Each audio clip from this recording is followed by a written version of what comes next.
അങ്ങനെ നമ്മുടെ കിച്ചു രംഗത്ത് വന്നിരിക്കുകയാണ്. കിച്ചുവും കിച്ചുവിൻ്റെ കൂട്ടുകാരും കൂടി വന്നിരിക്കുകയാണ്.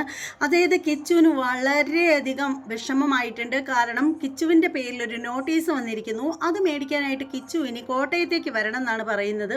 അപ്പോൾ കിച്ചു ഇവിടെ പറഞ്ഞു വെക്കുന്ന ഒരു കാര്യം എന്താണെന്ന് വെച്ചാൽ, ഞാൻ ആർക്കും ഒരു ദ്രോഹവും ചെയ്തിട്ടില്ല, ഞാൻ ആരെയും ഒന്നും പറഞ്ഞിട്ടുമില്ല, ഞാൻ നല്ല കാര്യങ്ങൾ മാത്രമേ പറഞ്ഞിട്ടുള്ളൂ. ആ ഒരു വീടിൻ്റെ വിഷയം പടർന്നുകൊണ്ടിരുന്ന സമയത്താണെങ്കിൽ പോലും വീട് കൊടുത്തവരെ ഒരിക്കലും പറയുന്നത് ശരിയല്ല, അവരൊരു കുറ്റവും ചെയ്തിട്ടില്ലല്ലോ.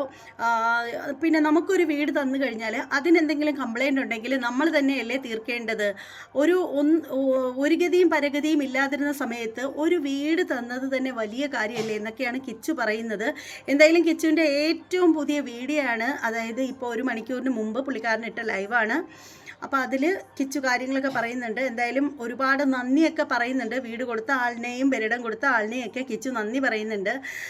എനിക്ക് തോന്നുന്നു രേണുവിനെയും കൂടി ഉൾപ്പെടുത്തിയാണ് പുള്ളിക്കാരൻ നന്ദി പറഞ്ഞതെന്നാണ് എനിക്ക് തോന്നുന്നത്. കാര്യം എന്താണെന്ന് വെച്ചാൽ, ഇപ്പോൾ ശരിക്കും പറയുകയാണെങ്കിൽ രേണുവിനെ ആദ്യമേ തന്നെ ഈ കിച്ചു നിയന്ത്രിച്ചൊന്ന് ഇരുത്തിയിരുന്നെങ്കിൽ കിച്ചുവിന് ഇത്രയും പ്രശ്നം ഉണ്ടാവില്ലായിരുന്നു.